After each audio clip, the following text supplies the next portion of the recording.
brebe pebi Abwagana Nagana beyo Eyo efemini waro Susu brebe pebi Abwagana Nagana beyo Eyo efemini waro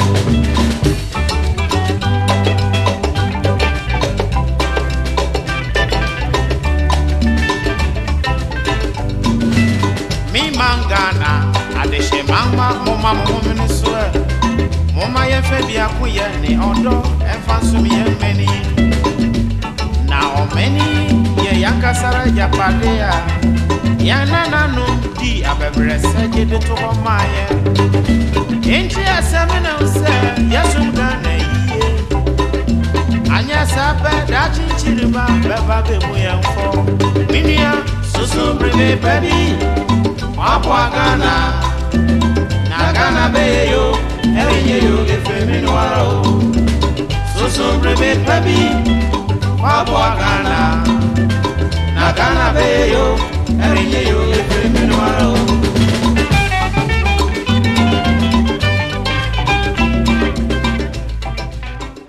For this, it was so distant. Ebola was something that was so distant from us, but now has come close to us. There's a lot of misinformation. There is a lot of fear, anxiety. This morning we are happy that we have one of our own to come and talk to us about Ebola. And we want to welcome her and also welcome the mommy who actually introduced the daughter. The podium is here.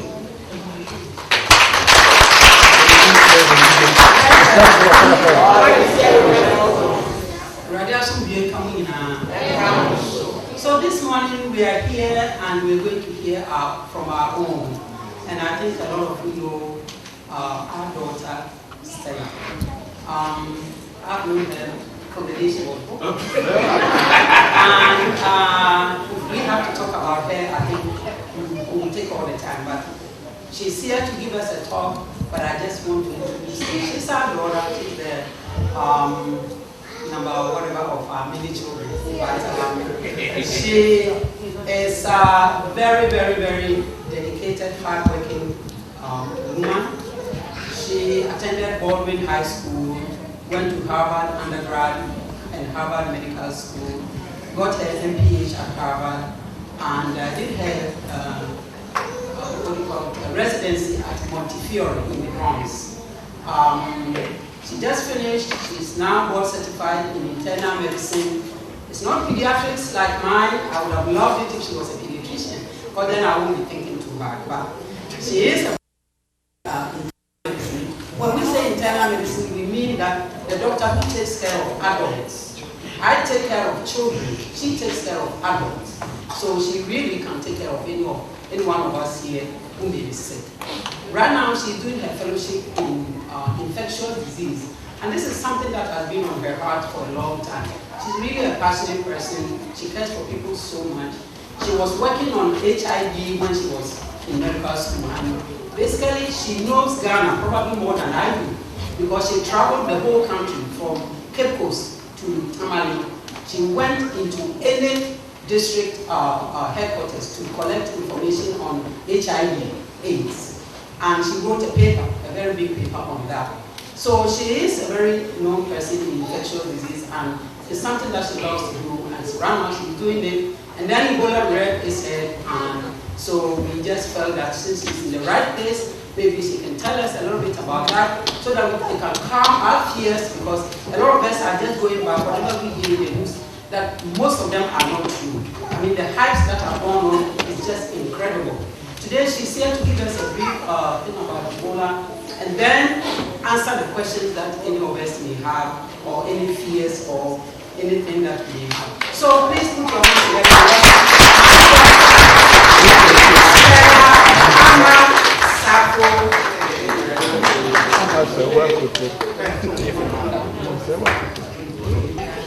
So I have been known for talking a little bit too fast. So if I'm speaking too quickly and you can't understand me, please tell me to slow down. Okay, so at the end of this talk, I'm going to pass out these papers that just have all the information that I have up here. I'm going to answer some of the basic questions people have about Ebola, and then at the very end, you can ask me any other questions that you're wondering about. Okay, so next slide. So this will be the format of our talk, and again, I'm going to end with questions. I have no conflicts of interest. Next slide. So this big question of what is Ebola? Ebola, we know it to be very, very terrifying. But let's go through what we know about the facts of what Ebola is. Next slide. So Ebola is known officially in the medical world as Ebola virus disease, and that tells you a lot about it. So you guys probably know about other viruses, like HIV. HIV is a virus. And the thing about viruses is that they tend to spread very easily, and they tend to be very hard to cure or to prevent. And so Ebola is one of the, is this too loud? Are you guys okay? Ebola is one of the hemorrhagic fevers. And what does that mean? So the hemorrhagic fevers are a bunch of diseases that when they affect your body, at some point they cause you to bleed. So maybe you guys have heard of some of them. One of them is Lassa virus, Marburg virus. So these are all these type of different viruses that can spread and cause them. Ebola is one of them. So when Ebola enters your body, the way that it eventually kills you is that it shuts down your different organs. So it shuts down your liver, shuts down your kidneys, and that's how you end up dying from it. However, there are different strains of Ebola. So in the DRC in the 1970s, which is I think one of the first times they saw Ebola, at that time the mortality rate was 90%. That means of 100 people, if 100 people were infected, 90 of them died. This strain of Ebola that we have, it's only 55 of 100 that die. I say only because it's better than 90, right? If you get Ebola early, if you know that you have Ebola early and you go to the hospital and they treat you at the hospital, your chances of being cured is pretty good. What's happening now with Ebola is that people are very, very sick and they're staying in their house until it's at the very end when all their organs are being affected. And then they go to the hospital, but by then it's too late. So that's why we're seeing so many people in West Africa die, and the people who get it here seem to be living. That's the reason. Next slide. So how do you spread Ebola? This is very, very important for you guys to know, and I want you to also kind of serve as educators. So when I give you the paper and we finish talking, I want you to feel confident when people ask you how Ebola spreads, so you can tell them. So next slide. Ebola is spread by bodily contact. So let's just think about different diseases. So for example, the flu is spread by droplets. What does that mean? That means that if someone has the flu and they sneeze next to you, you might get the flu, right? Ebola is different. Ebola, you have to have the fluid from someone who is infected enter your mucosal surfaces. So that, in other words, they have to come in your eye, in your mouth, in an open cut. That is good news, because that means that if I have Ebola and I'm just standing here and I don't have any fluids coming out of me, no one will get sick. So how are people getting sick? The way that people are getting sick is that when someone has Ebola, they're taking care of them, they're wiping them, they're cleaning them, and then they're also cleaning the area. Ebola is a pretty strong virus that it can survive in the blood or vomit or anything like that outside of the body for some time.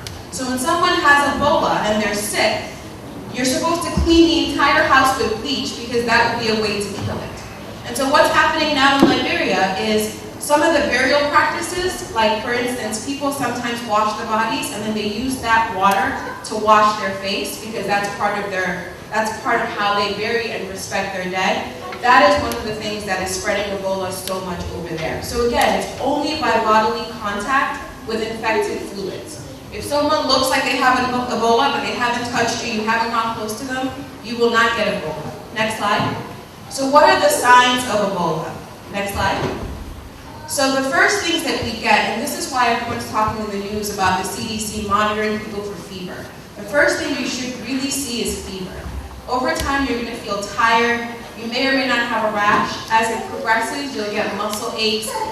You'll get headaches, abdominal pain, and the problem is the first stage of Ebola looks like anything else. It looks like a flu, looks like an upper respiratory infection. So it's hard. That's why there's all these news all the time about someone on a plane coming from West Africa. They thought they had Ebola, but it was just a regular cold. Because in the beginning, Ebola looks just like a regular cold. At the end, however, it's very different. As I said, people's organs start to fail, and some people say that it's like your insides start to liquefy. It only happens in some people that is the case. So basically, you start to bleed, and some people have seizures, and then eventually you go into a coma and you die. But again, that is the very end stages. In the beginning, it looks like the flu. And again, if you're afraid you have Ebola, what you will do is you will monitor yourself for fever, because fever will tell you that may be what it is. Next slide.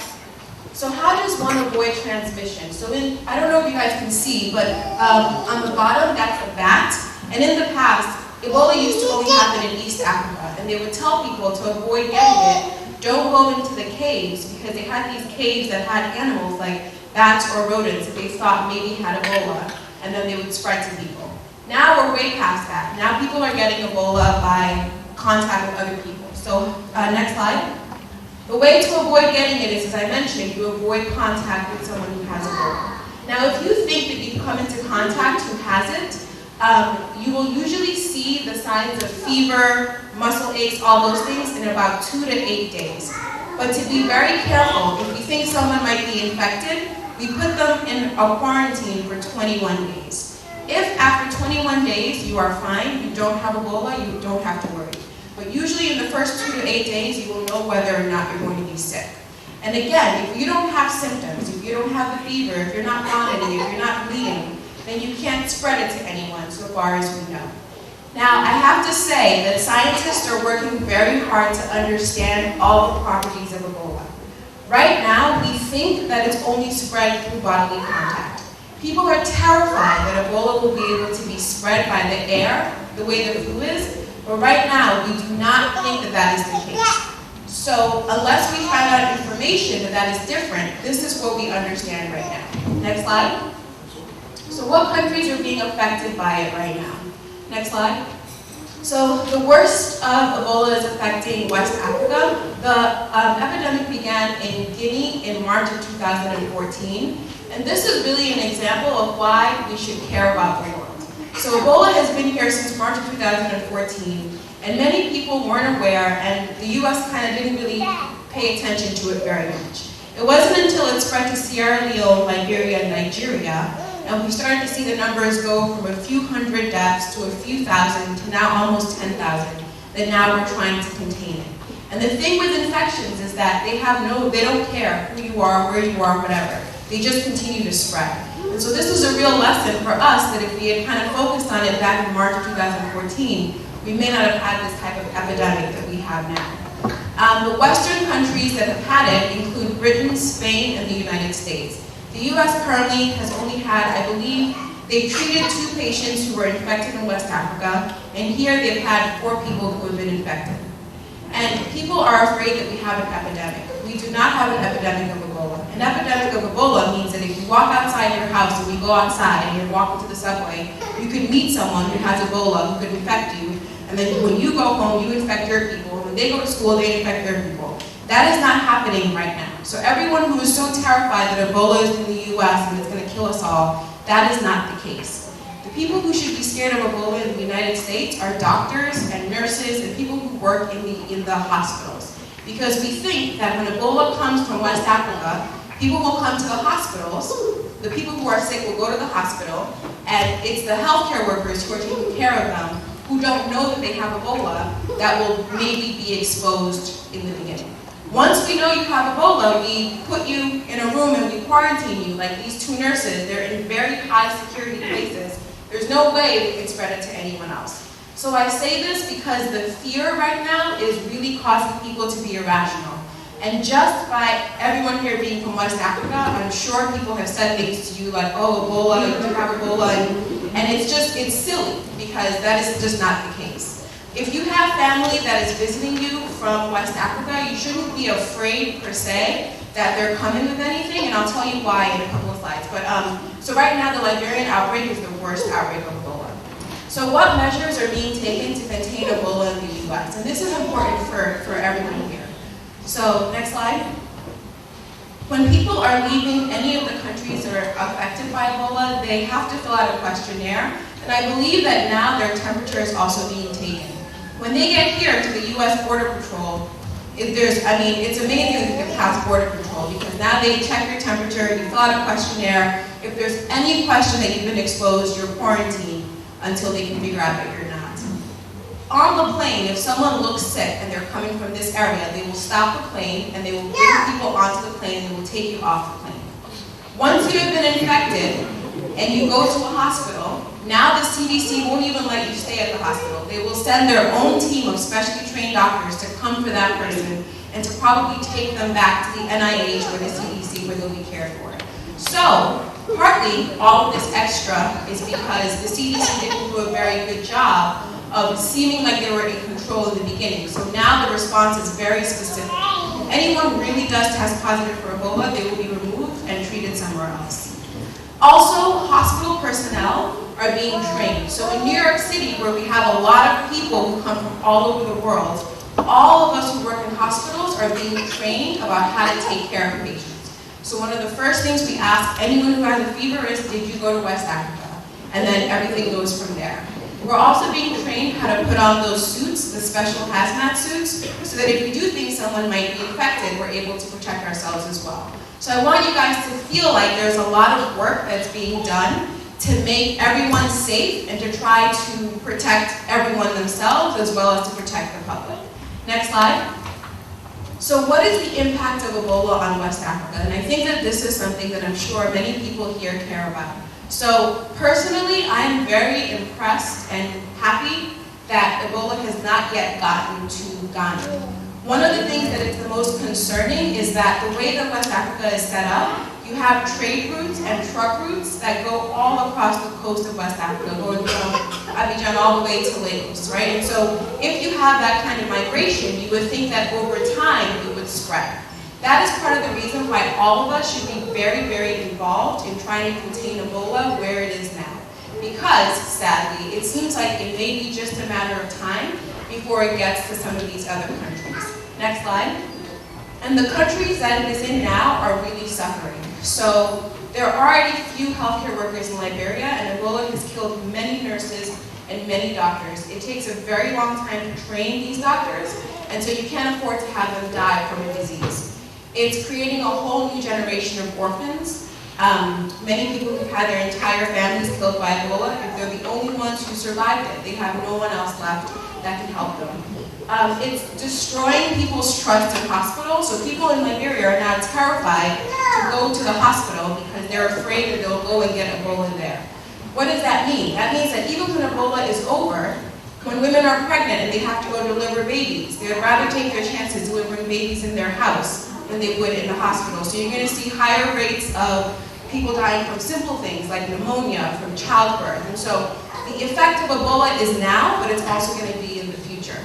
And then at the end of the day, all of this is going to affect the economics. So I can guarantee that the few people who are going to Liberia to visit, even the expats, like they will not be going back anytime soon for fear of what Ebola has caused. And so that's going to affect the economics of this country.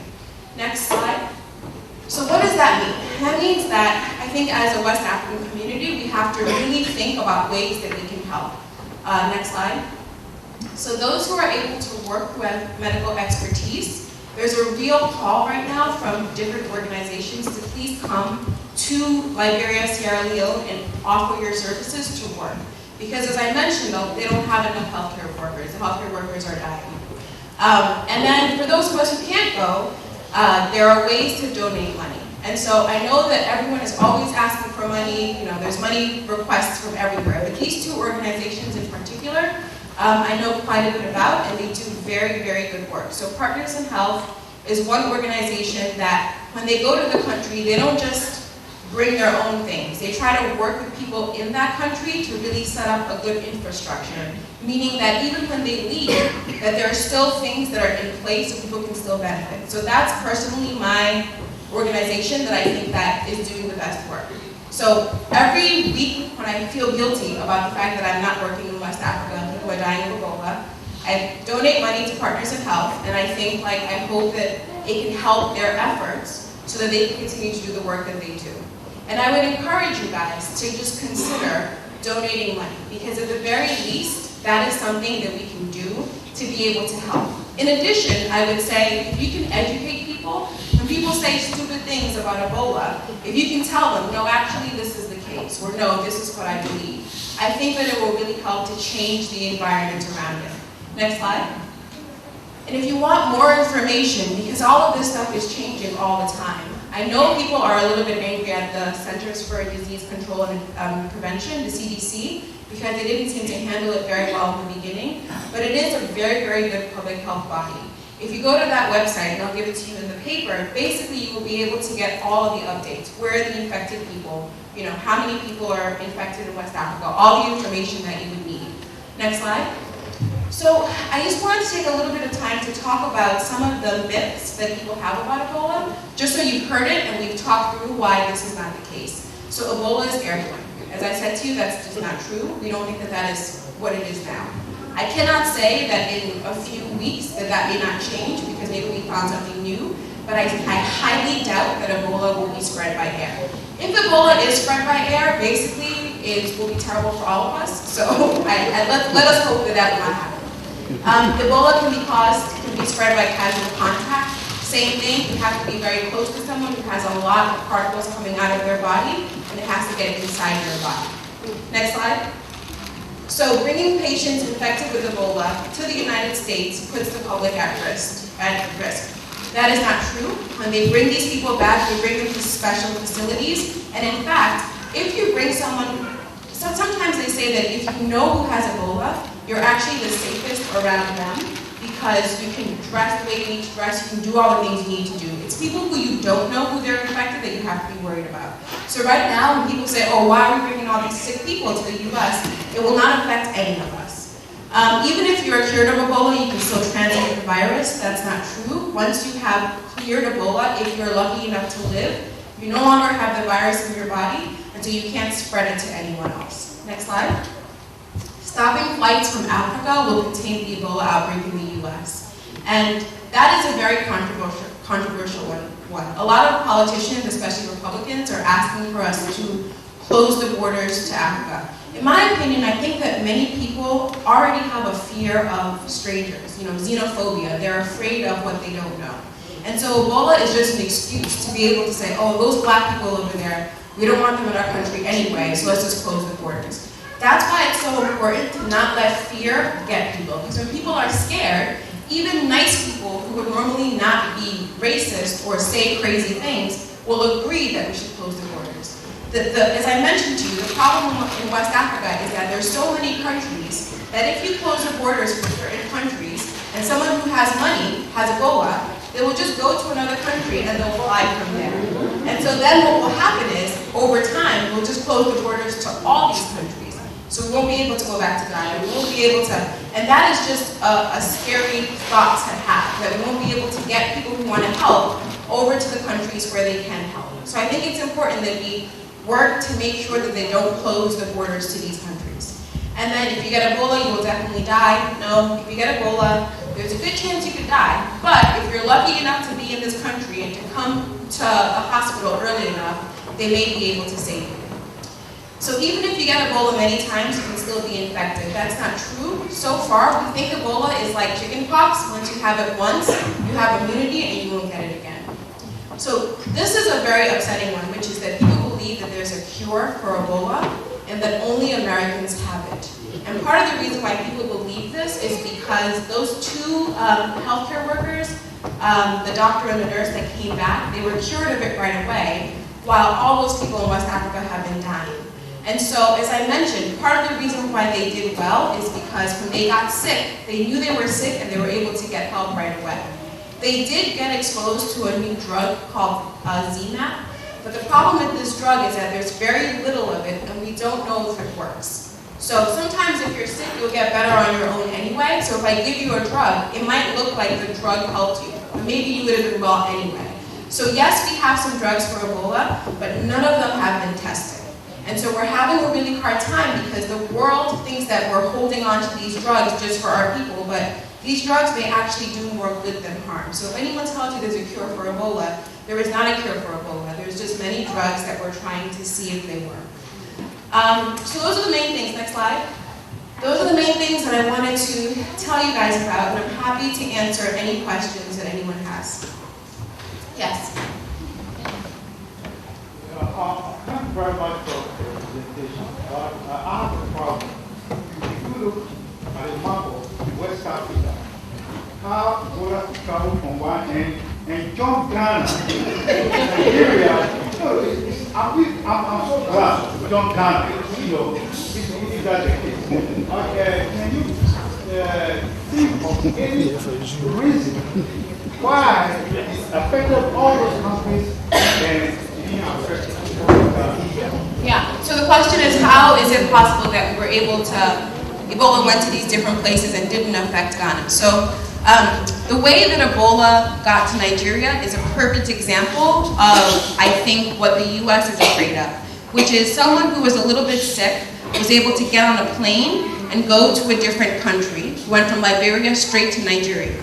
Now, the reason why I think that we should all be worried is that the next time that person might go to Ghana, right? And so what all these governments are doing now is they're coming up with a plan.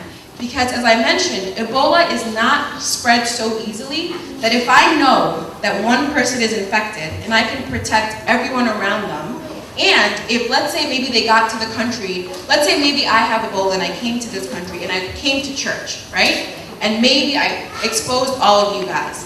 If the Ghanaian officials are smart, what they will do is they will find everyone in this church and they will tell everyone in the church to stay home for like 21 days to make sure that they don't have Ebola. If everyone does that, at the end of my illness, I may live, I may die, but if no one else develops Ebola, then the epidemic is stopped. It stops, right? And so what countries are trying to do, and that's how Nigeria actually took Ebola out. So Nigeria had a few cases of Ebola, and now Ebola is no longer in Nigeria. Because what they did is they used their public health workers to go find every single person that businessman met, and a few other people got sick, and they found every person of the people who got sick, and they contained them, and then they waited for those people to either live or die, and then it was gone. So my fear is that if we don't treat people with Ebola, if we make Ebola such a scary thing and we make people feel bad when they have it, then what will happen is people will walk across the border to a place like Ghana, and instead of going to the hospital to get help, they'll die quietly in their community. And when they die in that community, the other people who may not know enough will then maybe wash the body or other things, and then it spreads to, let's say, 5 people. Then those 5 people go somewhere else, and then it spreads some more. So that is what is happening, and that is what we're afraid of. But if countries are very good about it, like if the Ghanaian public Ministry of Health is excellent, what they'll be doing is preparing so that the first time they see a case, they quarantine everyone, and then it will stop. Yes? A lot of people don't trust the information that U.S. don't have the cure for it. Like me, I feel like U.S. have the cure. Because when they said Africa have the Ebola, they sent Amma. They said the truth instead of sending doctors. So, nurses to help. So I don't know if the army have an immunity or something different that can protect them from the Ebola. So maybe they have the cure, and that's what I'm saying. It's a really good question. So the question was, why did the U.S. send the army and not doctors?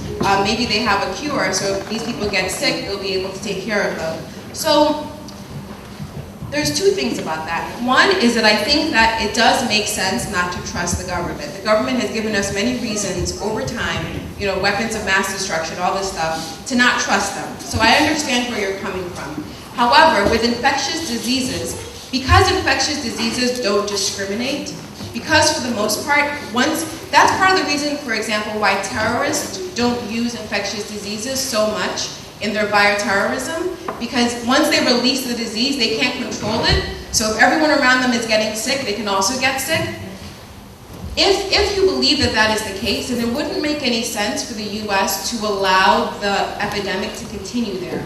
Because as we mentioned, it can get on a plane and it can come back to us. So if we had enough medications and other things to treat people, it would actually be in our best interest to just treat people. Because if you look at the numbers now, there's 10,000 deaths, and it's going to be getting to over hundreds of thousands of cases. When you get to that point, you can no longer control who gets it and who doesn't get it. So I believe that if the US did have a cure, they would have tried to use it on people to contain the epidemic, only because it's in their best interest.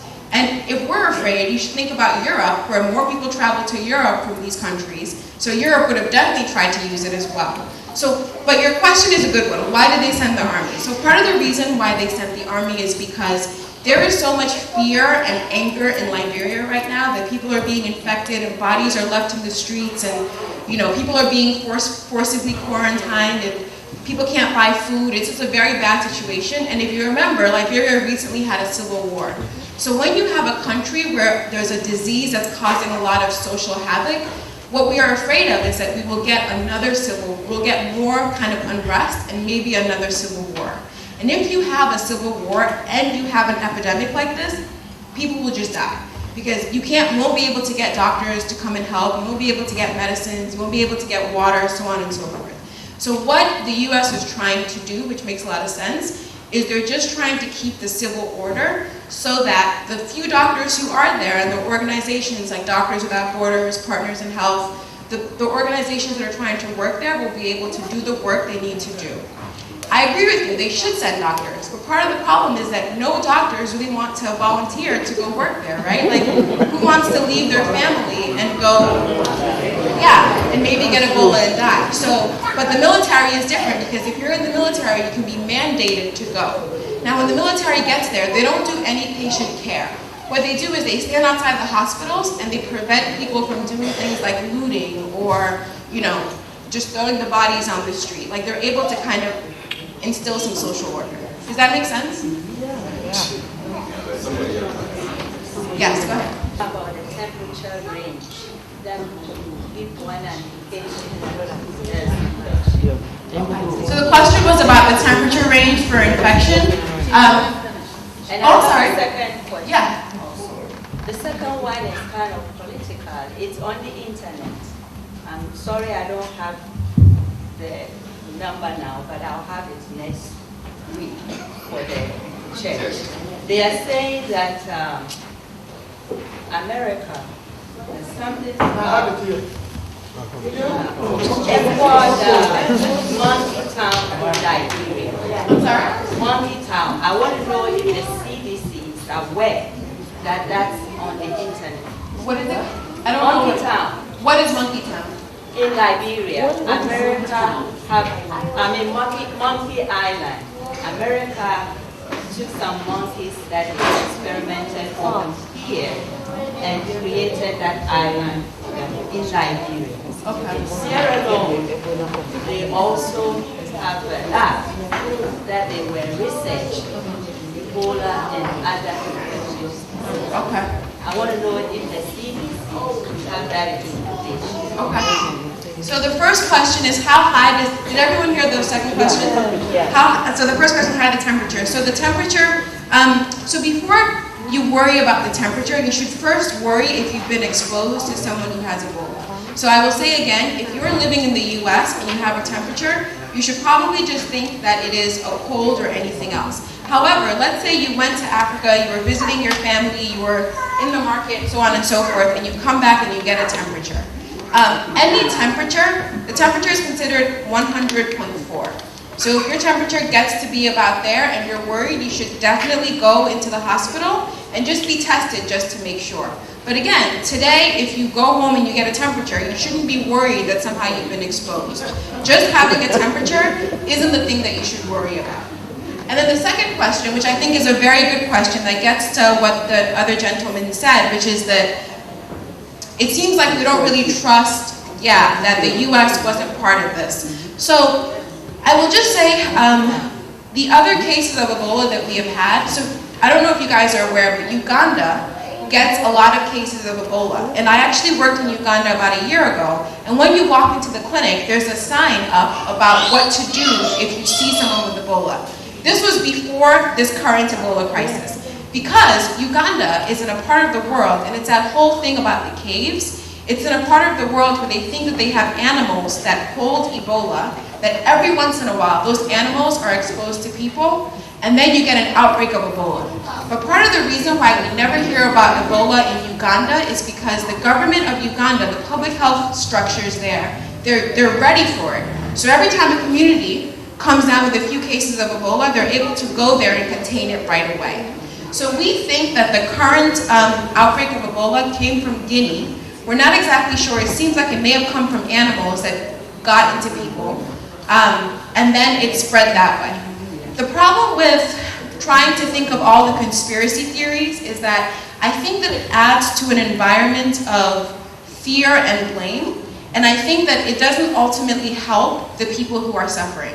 I agree that if there's any way that the government or whoever is responsible, at some point they should be held responsible. But we all know how that normally goes, right? I think that more energy and effort should be spent on trying to contain what is happening now and trying to help people who are suffering from it than thinking so much about how it came.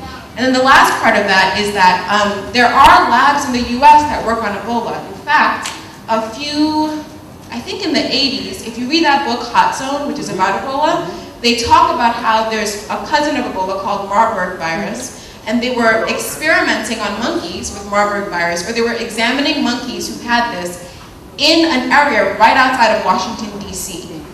And they were terrified because at one point it seemed as though the monkeys who were infected, it seemed like it had spread to humans. And so they were afraid that they were going to have the equivalent of an Ebola outbreak in the US. And so this is an example of how laboratory testing and lab work or whatever may have led to an outbreak. But it happened here in the US. And so I don't think that what you're saying is completely abnormal because we've seen it happen in the past. But I would like us not to focus on that so much because I think it takes away from the fact that we have a lot of work to do to help people. I have a question. Yeah. Oh, you go.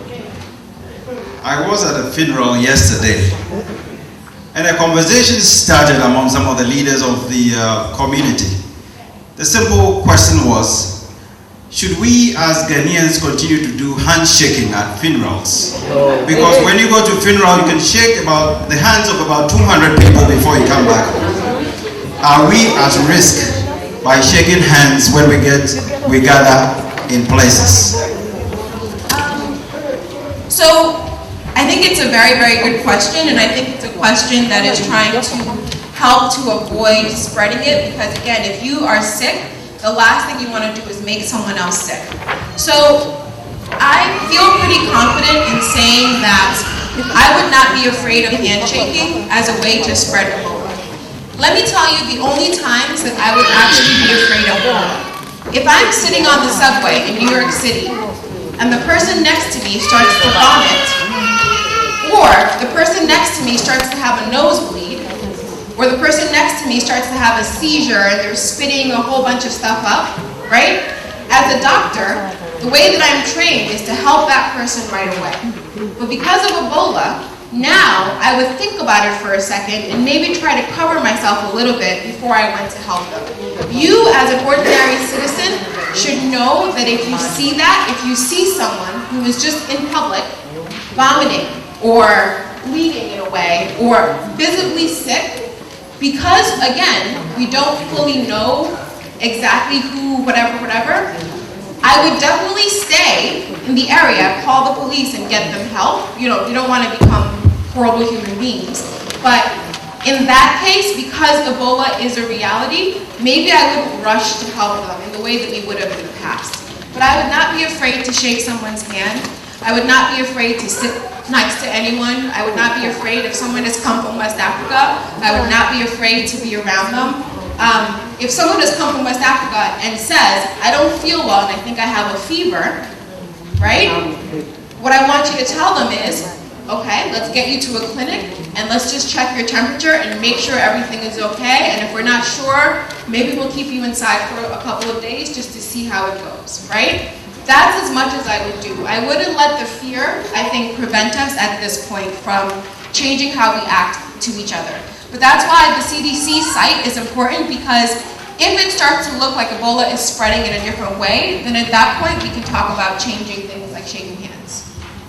And I think there was a question back somewhere. I just wanted to Ghana and said, I know you work in a hospital, so if something like that happens in my home, I mean, we don't have medication, we don't have any of these protections, what should I do? Yeah, so that's an excellent question, and I hope that in Ghana they're teaching people. And I think for all of you guys who have family in Ghana, the thing that I would tell them is that if a family member seems sick and you're worried that it is Ebola, and you are able to get them to the hospital, that is what you should do, because once you identify that case as Ebola, the public health structures in Ghana will be able to separate people. If for some reason they can't get this person to the hospital, and they see the signs that are concerning, like the person is bleeding from the nose or vomiting blood or is very sick, they should know that whoever is going to care for that person might become sick. So if you have to, designate one person. That one person that cares for that person should try to cover as many surfaces as they can. Obviously they won't have the suit, but they should try to cover their face, wear glasses, wear gloves if they can. Take care of that person in one room in the home, and contain that room when it is done, and whoever has cared for that person should then go into quarantine. The ideal, again, is once you think you have a case of someone who might have Ebola, you should get them to the hospital as safely as you can, and activate all of the public health stuff that would quarantine everyone. But if in reality you can't do that, you yourself can do a quarantine where you have one caregiver, you care for the person, and if the person dies, you have to figure out how to get rid of the body. That's a separate thing. But the person that cared for them should just be one person, and no one else should go in and out of that room. But that's as much as we can tell them, and that is not at all an ideal situation. Yeah. Okay, in the case of Ghana, like you said, when it jumped, it looks like Ebola jumped Ghana. Are you saying that? Because there's also the rumor that there is Ebola in Ghana, and the government is doing a very good job of hiding it. So is that true, or is it because we have a better health system than the other African countries that we are able to maintain better than Sierra Leone or Liberia? Yeah. So I think that's a very good question. I will say that in general, Ghana's healthcare system is very good. And in fact, you can see it in the way Ghana has contained HIV. However, the reason why we haven't seen Ebola in Ghana, personally, I don't think it's because we've done anything better. I think it's just because someone hasn't come to Ghana yet with Ebola. Now, right now, in West Africa, the CDC is there. And one of the things the CDC is trying to do is they're trying to count the cases so they can know who is infected. So I would argue that even if the government is trying to keep it quiet that someone has Ebola in Ghana, there are CDC people who are on the ground who are listening for this so they can know where the disease has gone, that I think we would find out. Now, is it possible that Ebola will come to Ghana and they'll contain it and no one will know? It's possible, but I think it's unlikely because once you identify Ebola in your country, you end up needing a lot of help. You need the labs where you can send the lab tests, you need the suits, and you need a lot of financial and other help. So it's actually in the country's benefit to say, Ebola has come, can you send some people to help us contain it? And in the end, I think that that'll probably do a little bit of a better job than if they try to deal with it on their own. But again, some countries do an excellent job. Uganda, that gets Ebola all the time, it's not really that much of a problem. So I'm not sure what would happen in Ghana when it comes. I think we're going to take two more. I see. Ebola, when the fluids go into water, catch vapor, bring it up and it remains in the ground and someone gets Ebola. So it's a good question. He asked if someone has Ebola and their fluids go into the water, let's say it goes into the sewage, and then I guess if it evaporates in the air, could you get Ebola that way? So no, because right now we think that Ebola has to be in some kind of fluid, right? So the best fluid for Ebola is blood. And that blood, we were talking about this, I was talking with my mom about this, in a drop of blood, so in a drop of blood, HIV, there's millions of HIV particles. In a drop of blood with Ebola, there's billions of Ebola particles. So what does that mean? That means that if you think about blood, which is circular, right? Inside, the inner side of the blood, there are a lot of Ebola particles that are alive that can then get you. But if you use bleach to wipe the blood away, or you put the blood into, let's say, the sewage system, where there's a lot of chemicals in it, that Ebola won't survive. It won't just be able to live despite it. It's not the strongest virus. And so then, if it's to evaporate into the air, as I told you guys, Ebola, you can't breathe Ebola in and get it. We don't think so far. So then you wouldn't be able to get it that way. So basically, the only ways you could get it is if someone is bleeding in front of you and some of that blood gets on you, then yes, it's possible you can get it. But short of that, you should be fine. I think there was one here and one there. Yeah. My question is, the guy that came from Liberia to Texas, Yes. why did he die if America has the medicine and everything to cure him? Was it because that was the first case of Ebola in Texas? Or that was the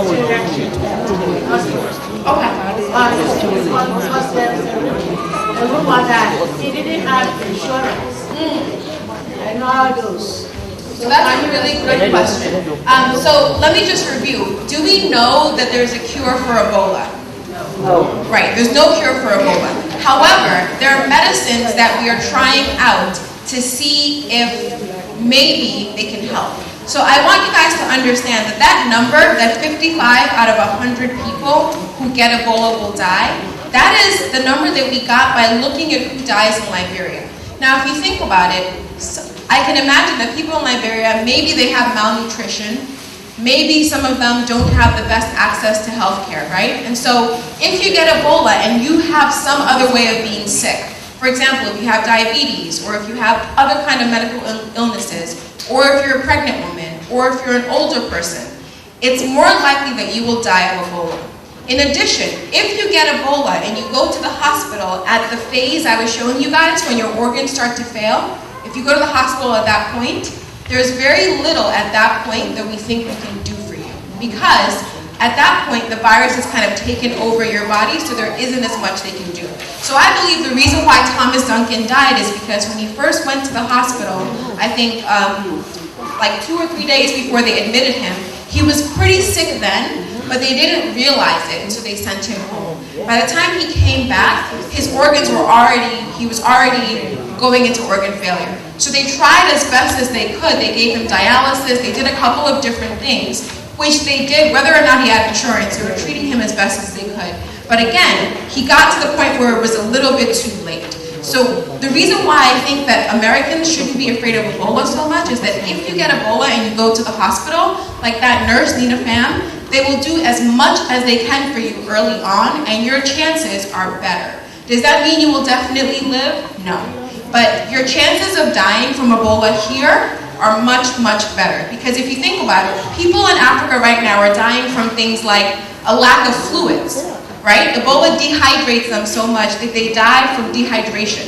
You wouldn't die from dehydration here. Or they die because their kidneys fail, but everything else works. Well, if your kidneys fail in the US and all your other organs are okay, they just give you dialysis and they help you get through it, right? And so there are cases of people in West Africa that are dying from Ebola that over here we would be able to help them. Not because we have the cure, we don't have a cure, but we would be able to help them here because we have better medicine overall. So let me take, I guess, the last question and then I'll let you guys together. My question has been partly answered.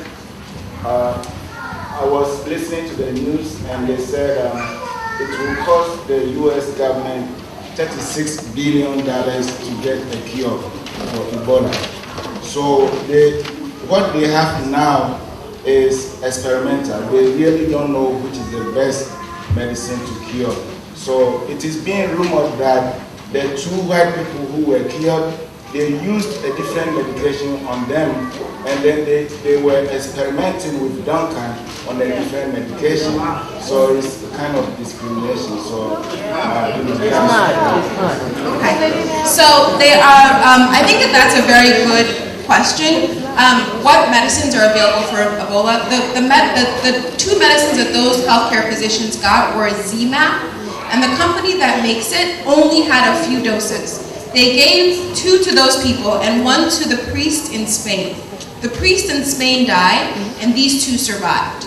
Now, the only way you can know if a drug works is to do in science what they call a randomized controlled trial, which means, let's say you guys are exactly the same, I give you people the drug, and I don't give you the drug, and I see who dies more, right? There are drugs where I think I'm giving you a good drug, but I might give you the drug and more of you die. I've done more damage to you than to you.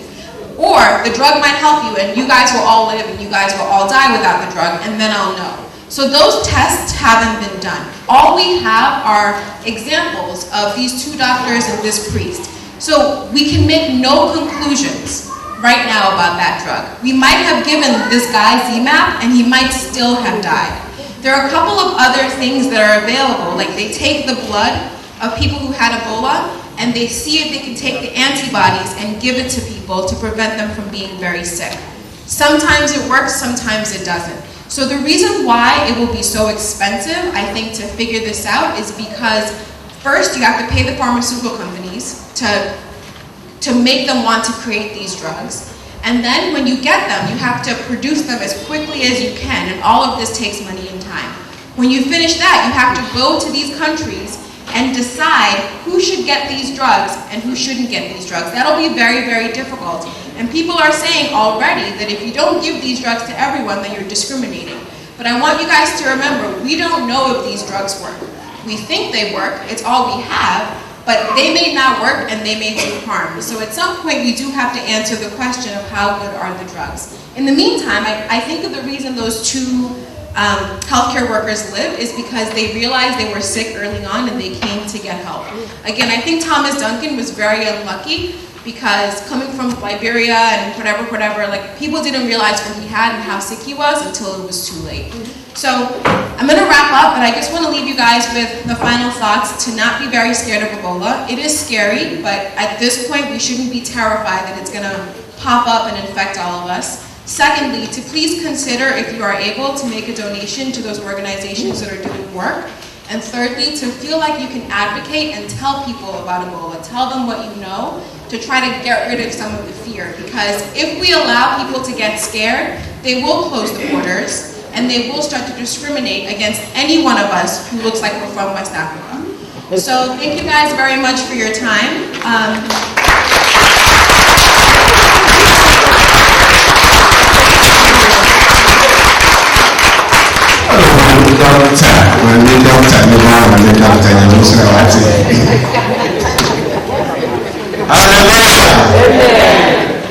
We thank you so much for this information. And I think it clarifies a lot of things. Friends, as scripture says, Proverbs 24:3 says, by wisdom a house is built, and by understanding it is established, and by knowledge the rooms are filled with precious and pleasant riches. What we do here is also be wise and be knowledgeable. We pray, we read the word of God, we have preaching, also nourishing our spiritual bodies. But it's important that we are knowledgeable people. Hallelujah. Amen. So Bethel, we thank our dear friend, Dr. Safo, Dr. Stella Safo, for giving us this marvelous presentation. We hope that we will not be so scared. At least for now, we will not be among those who spread rumors that have no foundation in science or in medicine. So let us now, and then we also pledge, I do pledge, I haven't spoken to Session, but I do pledge on behalf of this church that we surely support in whatever way we can to stem the tide. We will give money. If it comes to the worst, we will give what, definitely we'll give what we have. We will support. Is that not what we say, church? Okay.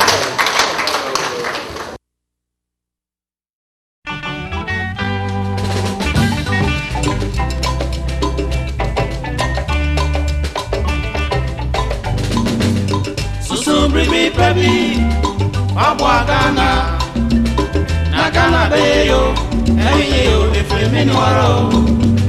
Susu brebe pebi, Pabwa Ghana. Na Ghana be yo, erinye yo efiri mi nuaro.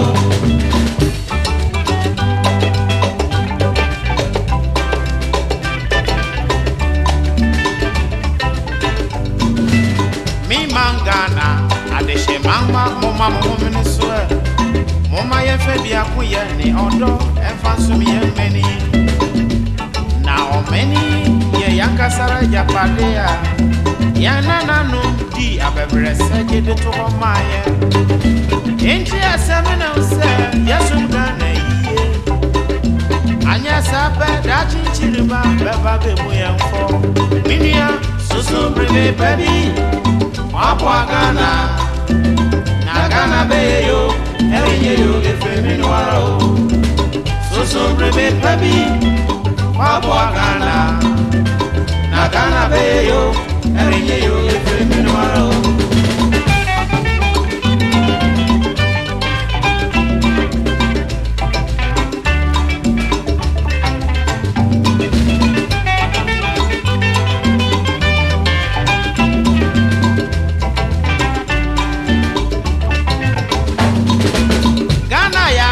Batana, Yamie Shrano da, Wamanu near my penny nala, na wama no do. Eyasa se batana, Empe oku, Ejia hobu eni, Nedi Kebia Siasubie. Inti a semina se, Yasum Gane ye.